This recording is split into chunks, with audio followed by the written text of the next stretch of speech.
Hello friends, welcome back. हमारे channel easy maths अड्डा पे आपका फिर से स्वागत है। आशा करता हूँ कि आप सब अच्छे होंगे और आपकी तैयारी भी अच्छी चल रही होगी। तो हमारी स्क्रीन पे देख के लग रहा होगा कि आज हम क्या करने वाले हैं। तो आज हम टॉप 25 क्वेश्चन जो कि शीट 9 मैंने अपलोड करी है अपने टेलीग्राम चैनल रेलिवेंट मॉक्स एसएससी पे। तो फर्स्ट ऑफ ऑल ये शीट 9 है क्या। पहले जो नए स्टूडेंट्स हमसे जुड़ने वाले हैं तो पहले ये देख लेते हैं कि ये शीट 9 है क्या। तो हमने देखो एक मैथ्स की प्रैक्टिस सीरीज चला रखी है हमारे इसी चैनल इजी मैथ्स अड्डा पे। तो वो जाके आप चेक कर सकते हो मैथ्स की प्रैक्टिस सीरीज, है ना। उसके लिए आपको क्या करना है मैं आपको बता भी देता हूँ, ठीक है। तो देखो मैं जस्ट अपनी स्क्रीन शेयर करता हूँ, 1 सेकेंड। एंड ये मैंने अपना स्क्रीन शेयर करा। ओके।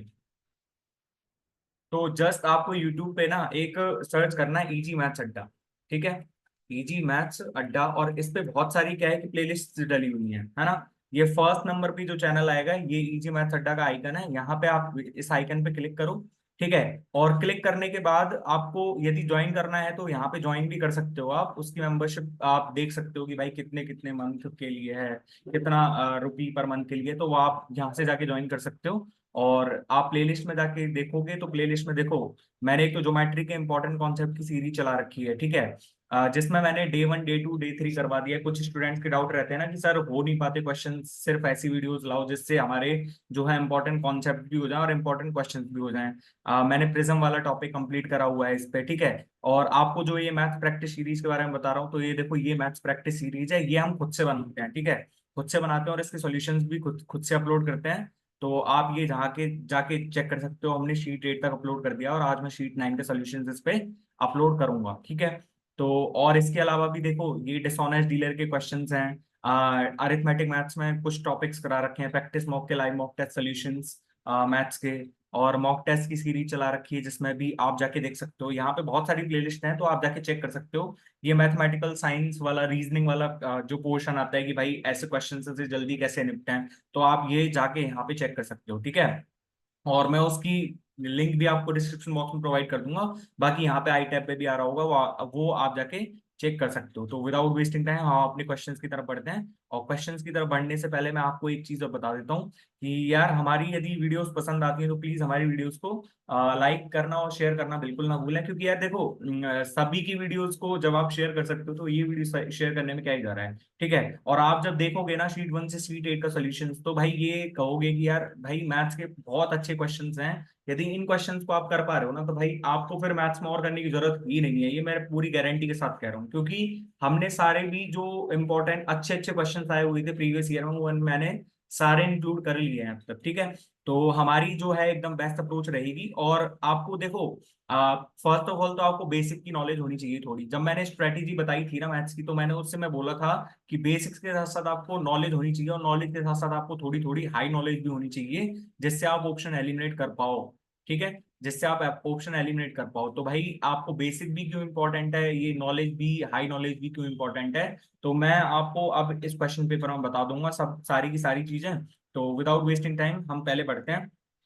ये देखो हमारे टेलीग्राम चैनल के लिंक्स हैं। यदि जहाँ पे ये मैं सॉल्यूशंस की पीडीएफ अपलोड करता हूँ, सॉल्यूशंस की पीडीएफ और कुछ क्वेश्चंस के तो मैंने टॉपिक वाइज और टाइप वाइज क्वेश्चंस की पीडीएफ भी डाली हुई है, तो वो जाके आप चेक कर सकते हो, ठीक है।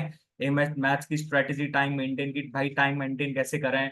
हमारे पास पूरा पेपर आता था लेकिन टाइम नहीं बचा, तो भाई ये वीडियो देखो थोड़ी, आपको मैथ्स का करने का शायद ही नजरिया आपका चेंज हो जाए बिल्कुल, ठीक है। और मतलब आप इसको अपने आप पे इम्प्लीमेंट करो और भाई आपका स्कोर वाकई में इम्प्रूव होगा। और इम्प्रूव करने के साथ साथ आपका मैथ्स का पूरा पेपर भी अच्छे से हो जाएगा। तो बाकी के ये तो आप मैंने दिखाई दी थी आपको अपने यूट्यूब चैनल पे अभी खोल के दिखाए थे, तो आप जाके चेक कर सकते हो। एंड हम बढ़ते हैं क्वेश्चन फर्स्ट की तरफ। और क्वेश्चन फर्स्ट आ गया हमारे पास ये।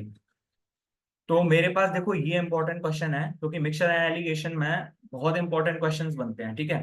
105 litre of mixture contains milk and water in the ratio 3:4। 25 litre of this mixture is taken out and 15 litre of water is added in the current mixture. Then 5 litre of the current mixture is taken out and 10 litre of water is added in the current mixture. Then again. अब मेरे को यहां तक जब question समझ में आया ना, तो मेरे को ये क्वेश्चन समझ में आया कि भाई ये अनइक्वल रिप्लेसमेंट कर रहा है, मतलब निकाल कुछ और रहा है मिला कुछ और रहा है। मतलब उसने यदि 25 लीटर निकाला पहले बार, तो उसने 15 लीटर ही ऐड करा है ना वाटर, तो वाटर तो 15 लीटर ही ऐड करा है ना।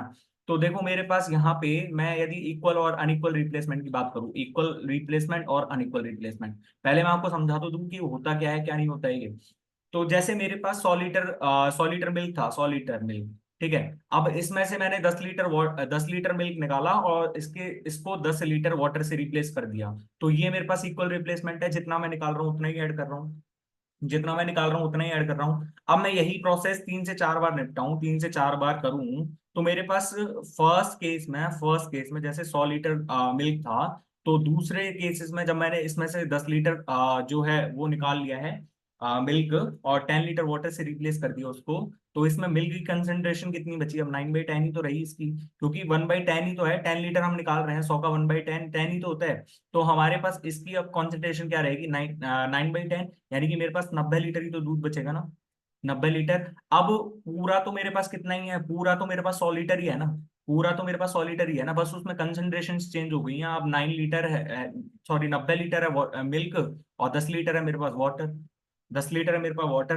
अब इसमें से भी मैं यदि निकालूंगा, इसमें से भी यदि मैं 10 लीटर निकालूंगा, तो 10 लीटर जब निकालूंगा तो 9:1 के रेशो में निकलेंगे। यानी कि अब जब मेरे पास 9:1 के रेशो में निकलेगा ये, तो यहाँ पे ये मिल्क तो 81 ही रहेगा ना अभी भी, मिल्क तो 81 रहेगा ना, यानी कि अब भी कितना जा रहा है? ये 90 का 9/10 ही जा रहा है, 90 का 9/10। ये 9/10 ही क्यों लिख रहे हैं? क्योंकि 10 हमारे पास जो है ना, टोटल फाइनल जो मिक्सचर है ना, उसकी क्वांटिटी हमारे पास चेंज ही नहीं हुई है, फाइनल क्वांटिटी हमारे पास चेंज ही नहीं हुई है। तो हमारे पास जब भी इक्वल रिप्लेसमेंट या फिर रिप्लेसमेंट के क्वेश्चंस आते हैं, तो उसमें क्या लिखेंगे हम? Left quantity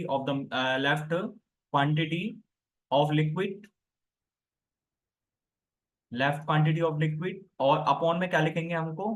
final quantity left of mixture, final quantity left of mixture, ठीक है। तो मेरे पास ये सीधा सीधा फॉर्मूला रहता है। अब मेरे को दिया हुआ क्या है कि 105 लीटर ऑफ मिक्सचर है, वो कंटेन क्या करता है? मिल्क एंड वाटर है, तो मिल्क 3:4 में है ना, यानी कि मैं यहाँ से कितना कह सकता हूँ कि मेरे पास 105 लीटर जब मेरे पास कितना था? मिल्क था, सॉरी मिक्सचर था, तो मेरे पास उसमें मिल्क कितना था? 3/7। इस 3/7 से मैंने कितना निकाला? 25 litre milk is taken out. जब 25 लीटर निकालूंगा तो मेरे पास बच कितना जाएगा? 80 बच जाएगा। और मेरे को मिलाना कितना है इसमें? मेरे को मिलाना 15 लीटर है। तो जब मैं 15 लीटर मिला दूंगा इसके बाद, तो मेरे पास 95 तो बनेगा ही, 95 तो बनेगा। फाइनल जो लेफ्ट क्वांटिटी ऑफ मिक्सचर है वो मेरे पास 95 रहेगी। अब दूसरे केस में मेरे से क्या कह रहा है कि 5 litre of the mixture is taken out and 10 litre water is added in the current mixture. तो मेरे पास यहाँ से 5 लीटर निकालूंगा तो मेरे पास 90 बच गया, है ना, और मेरे को 10 लीटर ऐड करना है, तो इसमें 100 लीटर हो गया, ठीक है। और अब मेरे पास यहाँ से क्या कह रहा है दोबारा? In the current mixture then again 24 litre of water is current, 24 litre of current mixture is taken out. जब 24 निकालूंगा तो 76 बच जाएगा, और मेरे को ऐड कितना करना है? 32 लीटर। तो 32 लीटर जब ऐड करूंगा इसमें, तो मेरे पास कितना बच जाएगा? ये मेरे को 24 निकालना था, 32 ऐड करना था, तो 108 रह गया, ठीक है।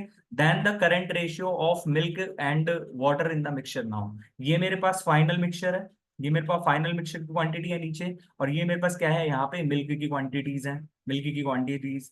तो मेरे पास जब मिल्क और फाइनल मिक्सचर का रेशियो आ जाएगा, तो मैं वहां से वही नहीं निकाल सकता क्या? वाटर और मिल्क का। तो मेरे पास यहाँ से देखो कितना कितना आ रहा है, देखो यदि मैं इसको 5 से काट दूं, तो ये देखो 18 बार, ये 19 बार, ठीक है। 19 चौका 76, और 27 चौका 108, ठीक है। और यहाँ से अब कितनी बार जा रहा है? देखो ये 4 बार कट गया, ये 5 बार कट गया, ठीक है। तो मेरे पास यहाँ से आ कितना रहा है? और यहाँ से देखो ये 2 बार कट जाएगा, ये 3 बार कट जाएगा, तो 5 × 3 = 15, 7 × 105। सॉरी, कहीं गलती हुई है क्या हमसे? तो मेरे पास ऊपर तो कितना आ रहा है? ऊपर तो मेरे पास आ रहा है 8, और नीचे मेरे पास कितना आएगा? 35 आएगा, ठीक है।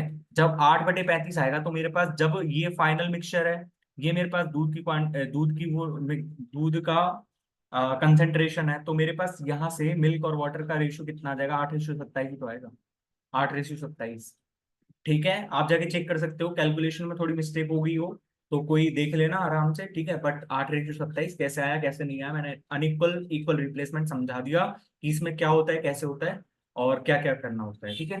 दूसरा क्वेश्चन है मेरे पास, the numerator of a fraction is multiple of two numbers integers, one of the number is greater than the other by 2, the greater number is smaller than the denominator by 4. If the denominator 7 plus c is a constant, then the minimum value of the fraction is. मेरे से यहाँ पे real fraction ही पूछ रहा है। यदि मेरे से ये पूछता कि डिनोमिनेटर और न्यूमरेटर का योग क्या है, सम क्या है, उनका डिफरेंस क्या है, तो मैं इक्वेशन इक्वेशन बनाने की कोशिश करता। लेकिन मेरे से जब रियल फ्रैक्शन ही पूछ रहा है तो सबसे बढ़िया मेथड क्या है इसका, तो बाई ऑप्शन ही निपटाएंगे इस क्वेश्चन को। बाई ऑप्शन, और बाई ऑप्शन निपटाने के लिए आपको क्या चाहिए, हाई नॉलेज तो चाहिए ना उसके लिए आपको, कैसे करना होता है कैसे नहीं करना होता। तो भाई बाई ऑप्शंस करना है मेरे को। तो देखो फर्स्ट ऑफ ऑल मैं, जब ये 5 है तो 5/1 लिख सकता हूँ इसको। 5/1 है मतलब यदि ये मैं टू इंटीजर्स करके लिखूं तो मैं इसको 1/5 लिख सकता हूँ। जब 1/5 लिखूंगा तो मेरे पास यहाँ पे 2 का डिफरेंस आ रहा है क्या इसमें, 2 का डिफरेंस आ रहा है, नहीं आ रहा है, तो ये मेरे पास क्वेश्चन, ये मेरे पास ऑप्शन नहीं हो सकता। 1/5, तो 1 × 5 करना है। 1 × 1, दोनों में डिफरेंस ही 0 हो गया। दोनों में डिफरेंस कहाँ है, 2 का आना चाहिए ना, 2 का डिफरेंस आना चाहिए, तो मेरे पास ये ऑप्शन नहीं है। अब मेरे पास -1 और बटे में 5 है, तो -1 को क्या लिख सकता हूँ, -1 × 1/5। तो मेरे पास अब देख लो 2 का डिफरेंस भी आ रहा है दोनों के बीच में, ये छोटा नंबर हो गया, ये स्मॉल नंबर, ये बिग नंबर हो गया, -1 और 1। तो इनमें 2 का डिफरेंस आ रहा है, और ये कंडीशन भी फुलफिल हो रही है कि जो बड़ा नंबर है वो डिनोमिनेटर से 4 छोटा है। तो मेरे पास यही ऑप्शन तो ठीक हो जाएगा, यही ऑप्शन तो ठीक हो जाएगा। मेरे को करने की जरूरत थी क्या, बाई ऑप्शन आप कैसे निपटा सकोगे, आपको समझाने में थोड़ा टाइम लगा है। बाकी मैं 5 को तो देखते ही समझ गया था कि 5 तो हो ही नहीं सकता, 1/5 कैसे हो जाएगा, 1 × 1 लिखेंगे उसको कैसे हो जाएगा। तो भाई ये सिर्फ थिंकिंग प्रोसेस होनी चाहिए, बाद में ना यार कोई भी अपना जो ओलाइट बोर्ड पे या फिर कहीं भी सॉल्यूशंस डालता है ना और उसके अच्छे मार्क्स आते हैं, तो बच्चे पता है क्या कमेंट करते हैं, उनकी बस सोचने की क्षमता तो विकसित हुई नहीं है, उनमें बस कमेंट करने की क्षमता है कि भाई इसने ये कर दिया इसने वो कर दिया। अरे भाई खुद को तो थोड़ा इम्प्रूव करो, तभी तो होगा ना कुछ। ठीक है, अब मेरे पास है question number 3। The sum of the squares of 3 positive integers is 323। If the sum of the squares of the two numbers is twice the third number, their product is. मेरे पास यहाँ पे अब मैं sum of the squares of the 3 positive numbers in 323, मेरे पास यहाँ पे यदि दो संख्या दी हुई होती ना, तो मैं सोचने का ट्राई करता कि भाई 323 में क्या क्या लिख सकता हूँ। लेकिन मेरे पास सोचने की क्षमता है ही नहीं अब इतनी, मैं 3 संख्या ऐसी बता सकता हूँ कि जिनका योग 323 आएगा। तो भाई ऐसे सोचते रहोगे, ऐसे सोचना ही नहीं है। मेरे पास यहाँ पे सीधा सा इक्वेशन दिया हुआ है ना, कि मैं यदि 3 संख्याओं को ABC मान लूँ तो A² प्लस में B² प्लस में C² की वैल्यू दे रखी है मेरे को, कितनी, 323 दे रखी है। ठीक है, और मेरे पास यहाँ पे दिया हुआ है कितना, A² प्लस में B² की वैल्यू 2C दी हुई है, 2C। तो मेरे पास यहाँ पे ABC निकालना है, मेरे को ABC, ABC निकालना है। ठीक है, तो यहाँ पे अब देखो C² प्लस में 2C माइनस में 323 इज इक्वल टू 0, इस इक्वेशन में पुट कर दिया इसकी वैल्यू। तो अब मेरे पास 323 है। ठीक है, मेरे पास जो जोड़ कितना आना चाहिए, 2 आना चाहिए, और ये मल्टीप्लाई करने पे मेरे पास 330 C² आना चाहिए। तो कैसे आ सकता है, फर्स्ट ऑफ ऑल हम क्या देखेंगे कि 3 5 7 वही वाले तो देखते हैं भाई। ये 323 कैसा लग रहा है, 323 तो मतलब मेरे को ऐसा लग रहा है कि भाई दो ऑड नंबर्स का मल्टीप्लाई हो, दो ऑड नंबर्स का मल्टीप्लाई। तो पहले यहाँ पे 11 चेक करके तो देखो एक बार, 11 और 13 चेक करो, 11 और 13 चेक करो, 13 और 15 चेक करो, दो का डिफरेंस तो तभी आ सकता है ना। लेकिन जब कहीं पे डिफरेंस बन ही नहीं रहा है तो अल्टीमेटली मेरे पास सिर्फ एक ही ऑप्शन रह जाता है, 17 और 19 का, 17 और 19 का। तो आपको ये जब पता चलेगा ना कि C² प्लस में 19C माइनस में 17C माइनस में 323 इक्वल टू 0, आप करके देख लो कि गुणा करने पा रहा है या नहीं आ रहा है इतना।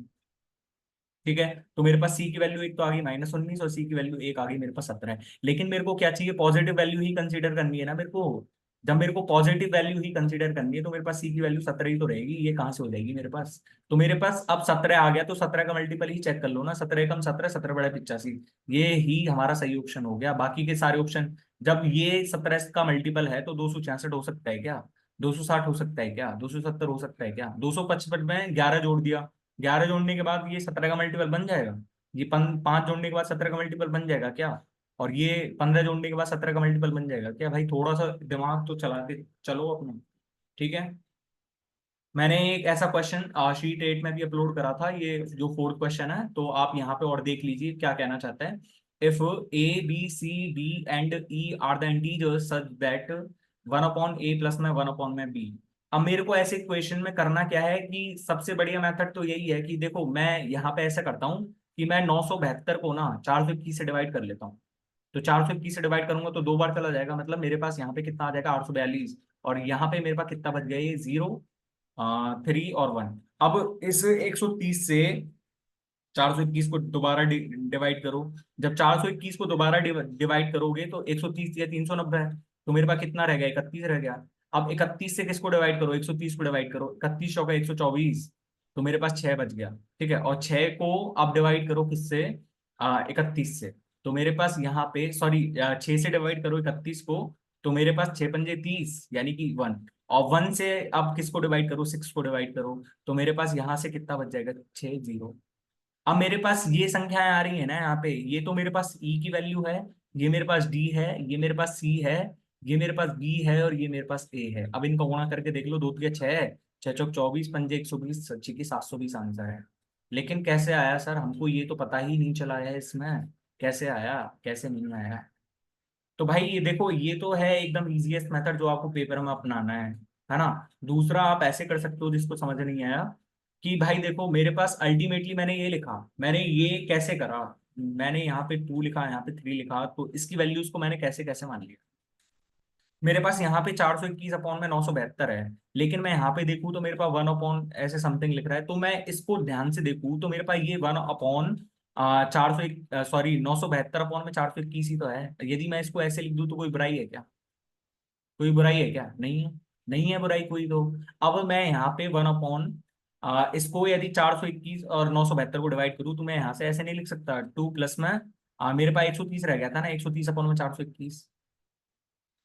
अब इसे 130 अपॉन में 421 को मैं क्या लिख सकता हूँ, इसे 130 अपॉन में 421 को मैं लिख सकता हूँ 1 अपॉन में 1 अपॉन 421 अपॉन में 130, ऐसे तो लिखूंगा ना मैं।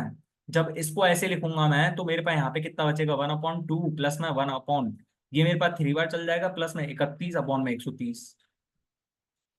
ठीक है, तो ऐसे ऐसे करके लिखूंगा तो देख लो, ए की वैल्यू 2 ही आ रही है मेरे पास यहाँ पे, बी की वैल्यू मेरे पास 3 ही आ रही है, और आप करके देख लेना, ऐसे ही आंसर चलते जाएंगे, तो हमारे पास 720 आंसर आ जाए।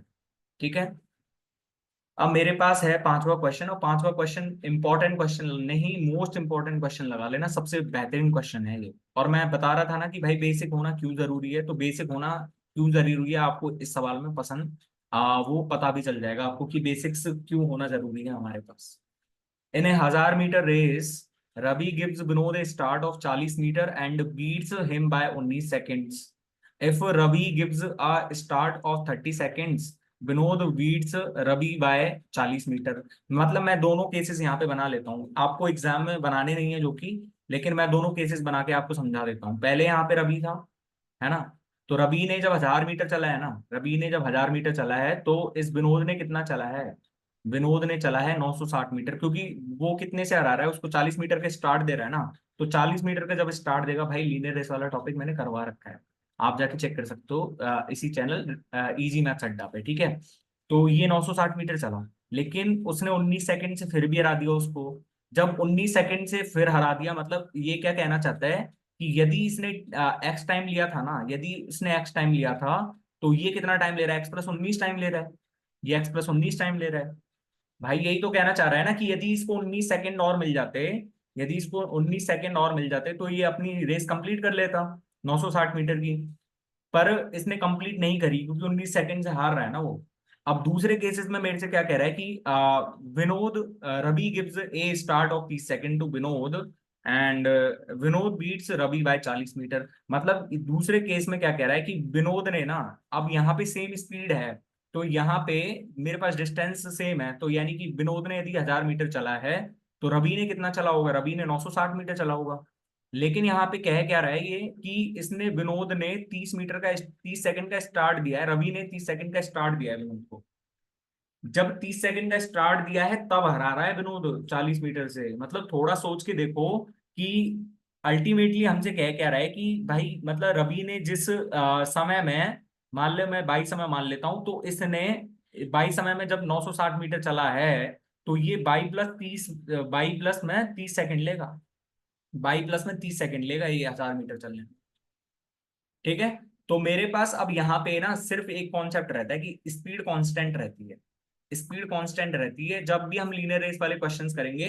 हमारे पास यहाँ पे क्या दे रखा है, डिस्टेंस तो मेरे पास सेम ही है ना, डिस्टेंस मेरे पास सेम ही है, और जो डिस्टेंस का रेशियो होता है वही स्पीड का रेशियो होता है। मेरे पास लीनियर रेस में बस वही तो आता है ना, यहाँ पे टाइम कहाँ कांस्टेंट ही दिया हुआ है, टाइम कहाँ कांस्टेंट है यहाँ पे? तो मेरे पास speed is directly proportional to distance. Speed is directly proportional to distance, मतलब जो स्पीड का रेशियो है वही तो मेरे पास यहाँ पे किसका रेशियो होना चाहिए, डिस्टेंस का ना। या फिर मैं क्या कह सकता हूँ कि मेरे पास जो दोनों केसेस में है, दोनों केसेस में मेरे पास होना क्या चाहिए, स्पीड तो मेरे पास सेम ही है ना दोनों की। तो मेरे पास जब स्पीड सेम है, स्पीड मैं कांस्टेंट वाला यहाँ पे लगा दूं, तो मेरे पास फर्स्ट केस में मैं रवि का केस ले रहा हूँ, रवि वाला, रवि। ठीक है, तो रवि ने फर्स्ट केस में 1000 मीटर चला है, और 1000 मीटर वो कितने ने चला है, एक्स सेकंड में चला है, इज इक्वल्स टू। दूसरे केस में उन्होंने 960 मीटर चला है, कितने सेकंड में, वाई सेकंड में। तो यानी कि यहाँ से एक्स की वैल्यू कितनी आ रही है, एक्स की वैल्यू यहाँ से कितनी आ रही है, 25/24 भाई। भाई 40 से काट लो दोनों तरफ। अब एक एक स्टेप तो मैं लिखने लिखने से रहा यहाँ पे, है ना। तो यहाँ पे जब 40 से काटा तो मेरे पास ये ऑप्शन आ गया, एक्स की वैल्यू मेरे पास 25/24 भाई है। लेकिन मेरे पास विनोद वाला केस भी तो चाहिए ना मेरे को। विनोद वाला जब मैंने केस लिया ना, तो मेरे पास यहाँ पे फर्स्ट केस में विनोद ने 960 मीटर चला है, कितने सेकंड में चला है, एक्स प्लस में 19 सेकंड में। और दूसरे केस में वो चल रहा है कितना, दूसरे केस में वो 1000 मीटर चल रहा है, बट वो ले कितना रहा है, एक्स प्लस में 30 टाइम ले रहा है, एक्स प्लस में 30। तो अब यहाँ पे सॉरी, बाई प्लस में 30 ले रहा है यहाँ पे, बाई प्लस में 30। तो अब यहाँ तो या तो एक्स की वैल्यू रख दो या फिर वाई की वैल्यू रख दो, लेकिन मैं पहले इसको सिंप्लीफाई कर लूं, इसको 24 और इसको 25, क्योंकि 40 से काट दिया ना मैंने ये दोनों तरफ। तो मेरे पास 24 में एक्स प्लस में 19 की वैल्यू मेरे पास कितनी आ जाएगी, 25/y+30। ठीक है, अब मैं यहां से क्या कर रहा हूं कि मेरे पास x की वैल्यू रख रहा हूं मैं, x की वैल्यू मैं क्या कर रहा हूं, पुट कर रहा हूं इसमें। जब x की वैल्यू मैं पुट कर रहा हूं तो 25/24 आ रहा है। ठीक है, 25/24 आ रहा है नीचे। अब ये 25/24 तो आ रहा है, या फिर मैं यहाँ पे 24/25 इसकी वैल्यू रखूं, x की वैल्यू ही। हम्म, चलो मैं y की वैल्यू रखता हूँ, है ना। y की वैल्यू से थोड़ा आसान पड़ सकता है ये। जब ये मैं y की वैल्यू रख रहा हूं यहाँ पे, तो मेरे पास देखो 24/x+19 प्लस बराबर 25/, ये मेरे पास कितना आएगा यहाँ से, 24x/25। मतलब मेरे पास 25 तो ऊपर घूम जाएगा, है ना, और 24x प्लस में 750, यही तो आना है ना, यही आना है। तो मेरे पास अब देखो यहाँ से कितना आ रहा है, ये 576x प्लस में 750 इंटू में 24 करो तो 0, और 24×5 = 120, और 24×7 = 168, और 168 और 12 कितना हो जाएगा मेरे पास, 180। तो 18,000 is equals to 625x plus में 625 इंटू में 19 करना, 19 × 5 = 95, 19×2 = 38, और 9 × 47, चार 19 × 114 और 11,875। तो मेरे पास यहाँ से 49x की वैल्यू कितनी आ रही है, 49x भाई घटाना ही तो है जस्ट, 18,000 में से मेरे को 11,875 घटाना है। ठीक है, तो मेरे पास यहाँ से 125 बच गया, 125 तो 12,000, यानी कि 6,125। तो मेरे पास x की वैल्यू कितनी आ रही है यहाँ से, 1, और मेरे पास कितना बच जाएगा, 12, 2, यानी कि 2 और 5, यानी कि x की वैल्यू मेरे पास आ गई 125 सेकेंड। जब x की वैल्यू मेरे पास 125 सेकेंड आ रही है ना, तो मेरे पास y की वैल्यू कितनी आ जाएगी, y की वैल्यू मेरे पास आ जाएगी 120 सेकेंड। आप किसी भी इक्वेशन में जमा के देख लो, आप किसी भी इक्वेशन में आप जमा के देख लो, या तो इसमें कर लो या फिर इसमें कर लो, हमारे पास जो रेशियो आ जाएगा वो कितना आ जाएगा, आपको कमेंट बॉक्स में बताना है। तो मैंने आपको पूरा कॉन्सेप्ट बता दिया है, यहाँ पे पूरा बेसिक से होगा क्वेश्चन। बेसिक के अलावा और कोई मेथड हो तो आप मेरे को सजेस्ट कर सकते हो, कोई दिक्कत नहीं है। ठीक है, मैं खुद को इम्प्रूव करूंगा उस चीज में, और ये बताऊंगा कि भाई हाँ यार इसने सही अच्छा दिया है, मेथड अच्छा दिया। ठीक है, तो आपको अब क्वेश्चन का आंसर आपको कमेंट बॉक्स में बताना है। मैं आपको हिंट विंट सब दे दिया है मैंने, कैसे कैसे करना है क्वेश्चन को।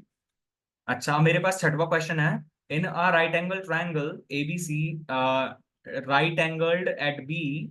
अच्छा, मेरे पास यहाँ पे राइट एंगल्ड एट बी है। ठीक है, तो मेरे पास यहाँ पे ए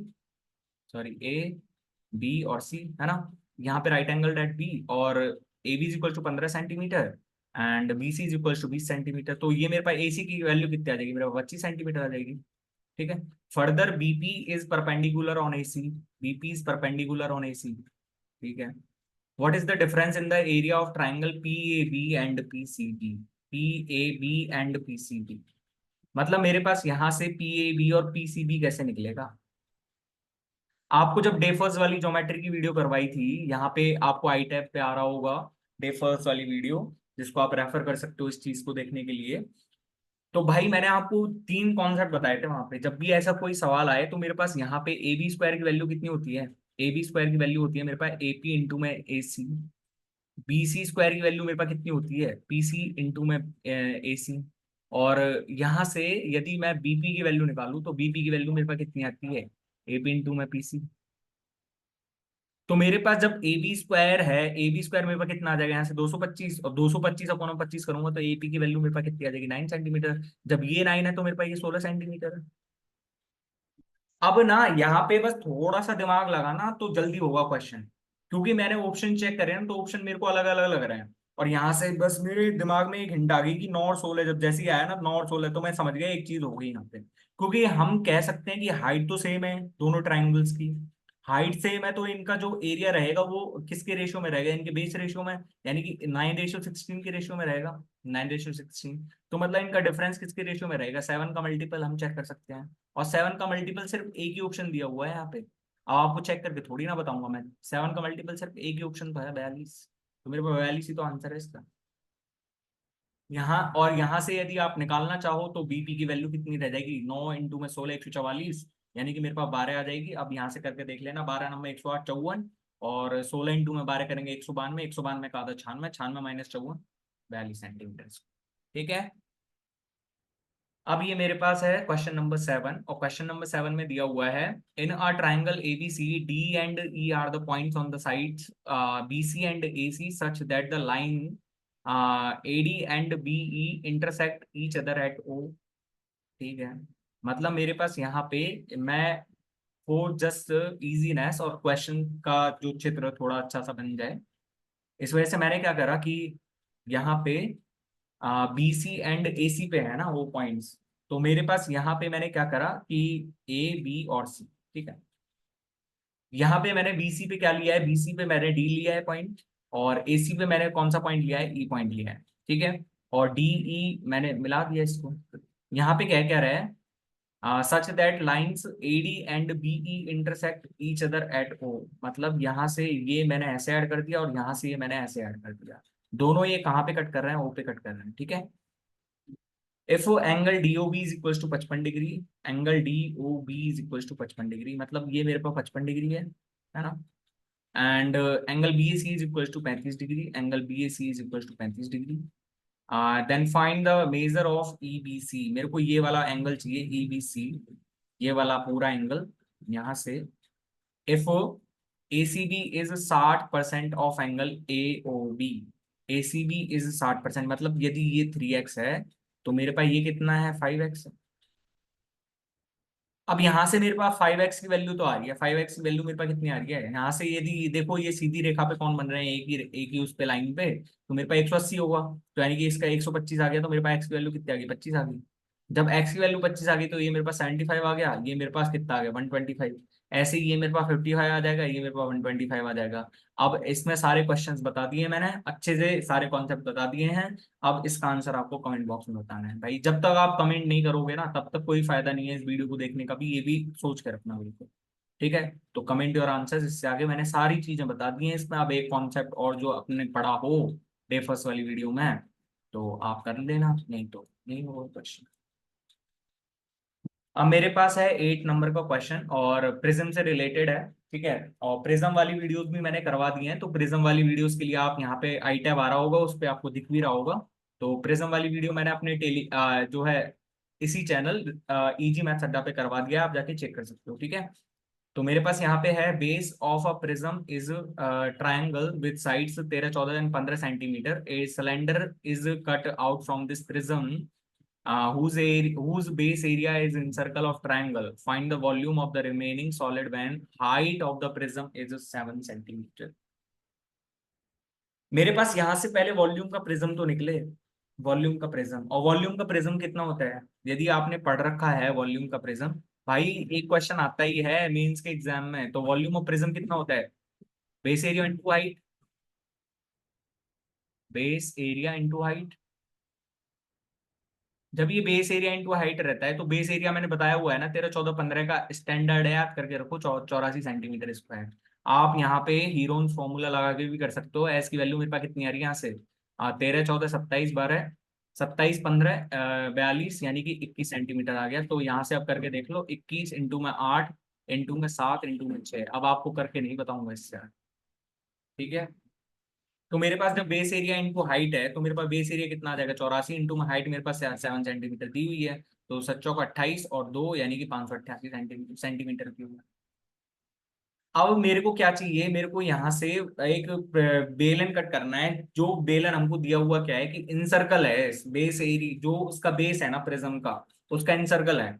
अब वैसे तो आपको एग्जाम में ना चित्र तो नहीं बनाना है, लेकिन मैं यहाँ पे चित्र बना के बता रहा हूँ आपको, ये चित्र आपको नहीं ड्रॉ करना है एग्जाम में, ये बात ध्यान रखनी, ठीक है। तभी मैं कह रहा हूँ कि एक बार वीडियो अच्छे से देख ले इस प्रिज्म की, भाई सारे डाउट दूर हो जाएंगे, चित्र वित्र तो बनाने की जरूरत ही नहीं पड़ेगी। थोड़ा प्रिज्म का चित्र यदि गलत बन गया हो तो उसके लिए मैं माफी चाहूंगा, ठीक है, लेकिन इसमें थोड़ा ध्यान दीजिएगा। ये मेरे पास बेस है, और यहाँ से इस बेस की जो है मैंने इन सर्कल खींचा, और मेरे पास यहाँ से ये बेलन काटूंगा मैं इसमें, बेलन, यहाँ से मैं, मेरे को बेलन काटना है, बेलन। तो जब मेरे को बेलन काटना है तो इसकी एच तो मेरे पास 7 सेंटीमीटर ही है, लेकिन हाई, लेकिन इसकी रेडियस कितनी है मेरे पास, radius, radius in circle of this triangle, in circle of this triangle यानी कि डेल्टा अपॉन एस। और डेल्टा अपॉन एस कितना आ रहा था यहाँ पे, डेल्टा कितना आ रहा था, 84/21, यानी कि आर की वैल्यू मेरे पास 4 सेंटीमीटर है। डेल्टा क्या है यहाँ पे, क्षेत्रफल ऑफ द बेस, मतलब एरिया ऑफ द बेस। तो जब मेरे पास आर की वैल्यू आ गई, एच की वैल्यू आ गई, तो मेरे पास पाई आर स्क्वायर एच कितना हो जाएगा, 22/7 इंटू में आर स्क्वायर इंटू में एच, यानी कि 7 सेंटीमीटर, यानी कि 22 चौका 88, और 88 चौका कितना हो जाएगा मेरे पास, 352 सेंटीमीटर स्क्वायर। इसमें से ये घटा दो, तो मेरे पास देखो ऑप्शन चेक करा करो यहाँ से, मेरे पास 8 - 2 होगा, यूनिट डिजिट 6 सिर्फ एक में ही दिख रहा है मेरे को, यूनिट डिजिट 6 सिर्फ एक में ही दिख रहा है मेरे को। तो भाई अब आगे घटाने की ही जरूरत नहीं पड़ी। तो भाई ऑप्शंस का क्यों इतना महत्व होता है, आप समझ रहे हो ना। मेरे पास है नवा क्वेश्चन, और भाई ये पिरामिड का क्वेश्चन है, और पिरामिड वाला टॉपिक की पीडीएफ मैंने बहुत अच्छे से तैयार करी हुई है, लेकिन अपलोड नहीं कर पा रहा हूँ उसको, पता नहीं क्यों। Irregular pyramid has a square base. The height of the pyramid is 22 centimeter and the side of its base is 14 centimeter. Volume of the pyramid is equal to volume of sphere. What is the radius of sphere?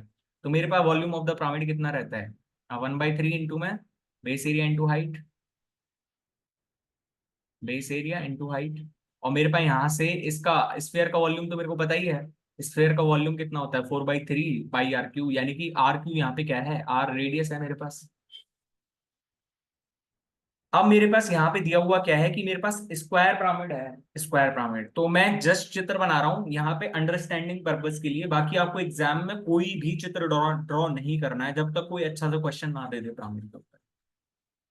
No doubt pyramid भाई बहुत अच्छा topic है, लेकिन आपको चित्र वहीं पे draw करना है जहां पे आपको कुछ समझ नहीं आ रहा है ना। लेकिन आपको इतने अच्छे और इतने सीधे से क्वेश्चंस में चित्र बनाने की जरूरत नहीं है, यहाँ पे ओनली फॉर अंडरस्टैंडिंग पर्पज मैं आपको बता दूं, ठीक है। ये मेरे पास जब बीच में इस सेंटर से ऊपर उठाएंगे तो ये मेरे पास क्या होती है, हाइट होती है। और इस हाइट के टॉप से यदि मैं चारों जो है वर्टिसेस को मिला दूं, चारों वर्टिसेस को मैं मिला दूं, तो मेरे पास ये क्या रह जाता है इसका, ये मेरे पास क्या रह जाता है इसका, ये मेरे को पिरामिड बन जाता है, ठीक है, पिरामिड। और जब इस शीर्ष से किसी भी भुजा के मध्य बिंदु को मिलाऊंगा तो ये मेरे पास क्या रहती है, ये मेरे पास इसकी रहती है स्लांट हाइट, स्लांट हाइट। जब ये स्लांट हाइट है, ये हाइट है, और मैंने इसको मिला दिया, तो ये मेरे पास क्या था, ये मेरे पास सेंटर था।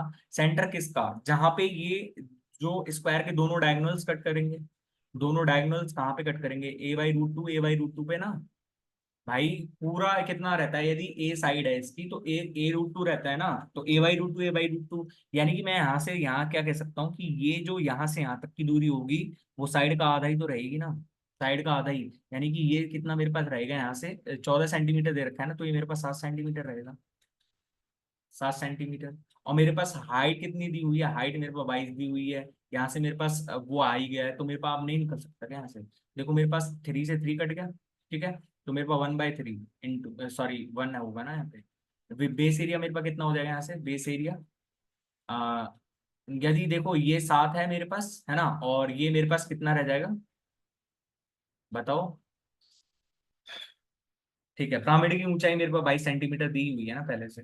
तो मेरे पास जब बेस एरिया कितना रह जाएगा, बेस एरिया मेरे पास 196 इंटू में हाइट मेरे पास कितनी रह जाएगी 22 इज इक्वल्स टू 4 इंटू में 22/7 इंटू में R क्यूब। ठीक है, 22 से 22 कट गया, और ये मेरे पास कितनी बार कट जाएगा इससे, 49 बार। तो 49 इंटू 7 करेंगे तो आर की वैल्यू मेरे पास क्या जाएगी 7 सेंटीमीटर। कैसे आई कैसे नहीं आई वो दोबारा से वीडियो देखो, आपको ध्यान नहीं था तो आपको ध्यान को केंद्रित करो, आपको समझ में आ जाएगा क्वेश्चन। ठीक है, ये 10वां क्वेश्चन है। इन द गिवन फिगर, देखो डे 2 वाली वीडियो में मैं यहाँ पे आई टैब पे भी दिख रहा होगा आपको, आ रहा है ऊपर। तो डे 2 वाली वीडियो में मैंने अच्छे से सर्कल के सारे कॉन्सेप्ट बताए हुए हैं, आप जाके चेक कर सकते हो। ठीक है, तो in the given figure two chords of a circle intersect within the circle, then find which statement is false। AO into में OB is equal to OB OC into में OD, OC इंटू में OD OB। ये तो सही है मेरे पास statement, तो ये तो मेरे पास सही है ना भाई, मैंने प्रूव भी करके बताया था। ये प्रूव कैसे होता है कि देखो ये इससे मैं इसको मिला दूं और इससे मैं इसको मिला दूं, तो ये दोनों ट्राइंगल्स क्या हो जाएंगे मेरे पास, सिमिलर हो जाएंगे ना। और इससे मैं इसको भी कर रहा हूँ और इसको मैं इसको भी कर रहा हूँ, तो भाई ये दोनों ट्राइंगल्स एक दूसरे के सिमिलर हैं, और जब सिमिलर हैं तो उनकी जो साइड्स रहेंगी वो कॉरेस्पॉन्डिंग साइड्स रहती हैं, वो उनका रेशियो समान रहता है ना। हमारे हम सिमिलैरिटी में सिर्फ यही तो कॉन्सेप्ट लगाते हैं, थेल्स थ्योरम वगैरह वगैरह। तो मेरे पास ये तो AO इंटू में OB is equals to OC into में OD है। मेरे पास BOC is equals to DOB, BOC कहाँ पे है मेरे पास, BOC है मेरे पास, और यहाँ से DOB भाई ये इक्वल है क्या, नहीं है ये तो मेरे पास। AO इंटू में OD is equals to OB into में OC, AO इंटू में OD, मतलब ये दोनों साइड्स और ये दोनों साइड्स इक्वल है क्या ये, कभी नहीं है ये मेरे पास। तो मेरे पास कौन कौन से स्टेटमेंट फॉल्स है, मेरे पास only one, only second and third. ठीक है, only second and third. Okay, मेरे पास है 11वां question. After travelling 333 kilometre a train meets with an accident and becomes 119 ratio 1789 of its actual speed and therefore reach 4 hours late. मतलब मेरे पास यहाँ पे क्या कह रहा है कि ये ट्रेन है, ट्रेन को यहाँ से चली है, यहाँ से, है ना। तो जब ये ट्रेन यहाँ से चली है तो इसने 333 किलोमीटर चल लिया है यहाँ से, है ना। और 333 किलोमीटर चलने के बाद मान लो ये यहाँ पे आ गई ट्रेन, और यहाँ पे इसका क्या हो गया, एक्सीडेंट हो गया।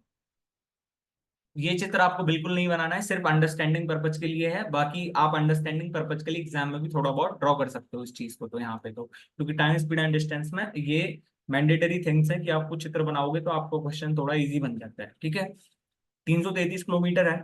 अब यहाँ पे एक्सीडेंट हो रहा है तो इसकी जो स्पीड है ना वो चेंज हो गई, और इस कारण वो कितने आवर्स लेट पहुंची है, 4 आवर्स लेट पहुंची है यहाँ पे। यहाँ पे यदि मैं जंक्शन मान लूं जंक्शन, तो यहाँ पे ये 4 आवर्स लेट पहुंची, 4 आवर्स लेट। ठीक है, दूसरे केसेस में क्या कर रहा है, दूसरे केस में कह रहा है कि if the accident, if this accident had occurred after travelling 111 kilometre more than the travel train would have been 3 hours late. मतलब अब की बार ट्रेन ने एक्सीडेंट कहाँ करा है, ट्रेन का एक्सीडेंट हुआ होगा 444 किलोमीटर पे, 444 किलोमीटर पे। ठीक है, और यहाँ पे वो एक्सीडेंट में मिली है, और अब इस कारण वो कितने आवर्स लेट पहुंची है, 3 आवर्स लेट। मतलब आपको देख के ही समझ में आ रहा होगा कि यहाँ पे ही 4 आवर्स लेट है, यहाँ पे ही 3 आवर्स लेट है। और ये डिफरेंस किसकी वजह से आ रहा है, ये डिफरेंस सिर्फ इसकी वजह से आ रहा है कि ये एक्सीडेंट कितनी देर पहले, कितनी देर बाद हुआ, 111 किलोमीटर और चलने के बाद हुआ, 111 किलोमीटर चलने के और बाद हुआ है। ठीक है, जब ये 111 किलोमीटर चलने के बाद हुआ, तो मेरे पास यहाँ पे क्या पूछ रहा है, मेरे को यहाँ पे दूरी बतानी है, दूरी। ये 3 आवर 4 आवर्स लेट था, यहाँ पे 3 आवर्स लेट कैसे हुआ, ये मैंने आपको बता दिया है कि यहाँ पे एक्सीडेंट जो हुआ है ना वो 111 किलोमीटर और चल रही है ट्रेन तब हुआ है। यहाँ पे ये कह क्या रहा है, यदि हमसे इसकी वो पूछी होती क्या, स्पीड, तो ट्रेन की स्पीड कैसे निकालते वो देखते हैं पहले। मेरे पास एक्सीडेंट पहले यहाँ हुआ था, और दूसरे केस में मेरे पास यहाँ हुआ था, और एक्सीडेंट होने के बाद ये जो स्पीड है ना यहाँ पे ये 119 हो गई थी, यहाँ पे ये 119 हो गई थी, एक्चुअल में कितनी थी, 789 थी। अब मेरे पास यहाँ पे जब 119 और यहाँ पे 789 मैं करूंगा, तो यहाँ पे सिर्फ आप एक चीज बताइए मेरे को कि ये एक्सीडेंट यहाँ से यदि मैं बॉर्डर लाइन यहाँ पे और कर लूं, यदि मैं बॉर्डर लाइन यहाँ पे और कर लूं, तो ये मेरे पास कितने का डिफरेंस है, ये मेरे पास 111 का डिफरेंस है, 111 किलोमीटर।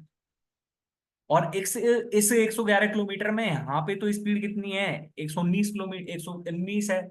और यहाँ पे तो स्पीड अभी भी 789 ही है ना। अब इस 789 के बाद ये स्पीड यहाँ पे होगी 119, तो 119 तो यहाँ पे होगी ना, ये 111 किलोमीटर में तो ये 789 है। मतलब मैं यहाँ से इसको यदि काटूं तो मेरे पास कितने कट जाएगा ये? नहीं कट रहा है क्या? 119 और 789, 17, 17 चौक 68, नहीं है। तो मेरे पास यहाँ से टाइम कितना लगेगा मेरे को? 7 8, इनका जो डिफरेंस है, इनका जो पलट के लगेगा, यानी कि यहाँ पे यदि ये इतना टाइम, इतना स्पीड ले रही है, तो मेरे पास यहाँ से जो है इनका टाइम डिफरेंस बिल्कुल उल्टा रहेगा ना। ये 7 8 9 टाइम लेगा, ये 1 1 9 टाइम्स लेगा। और इनका डिफरेंस कितना आ रहा है? इनका जो डिफरेंस है वो 1 आ रहा है एक्चुअल में तो। और लेकिन इनका डिफरेंस कितना आ रहा है मेरे पास? इनका डिफरेंस आ रहा है मेरे पास 670। और इस 670 की वैल्यू मेरे को कितनी दी है? 1 आवर। 1 आवर। तो अब यहाँ से स्पीड तो निकल जाएगी ना, आपसे कैसे निकालोगे स्पीड? आपसे निकल जाएगी। शायद मैंने शीट 4 5 6 में एक में इंक्लूड करा है क्वेश्चन, आप जाके देख सकते हो वहां पे कैसे करा था। लेकिन मेरे को क्या चाहिए? मेरे को दूरी चाहिए, दूरी। तो दूरी तय करने के लिए ना मेरे को क्या चाहिए यहाँ पे बताओ। यहाँ पे यदि मैं ये मान के चलूं कि ये 4 आवर्स लेट हुई ही ना होती, ये 4 आवर्स लेट हुई ही ना होती, मतलब 4 आवर्स लेट नहीं होने का मतलब ये है कि जो एक्सीडेंट है वो जंक्शन पे जाके ही होता, मतलब जहां जाना था ट्रेन को, टारगेटेड जो उसका वो था प्लेस, तो वहीं जाके होता एक्सीडेंट।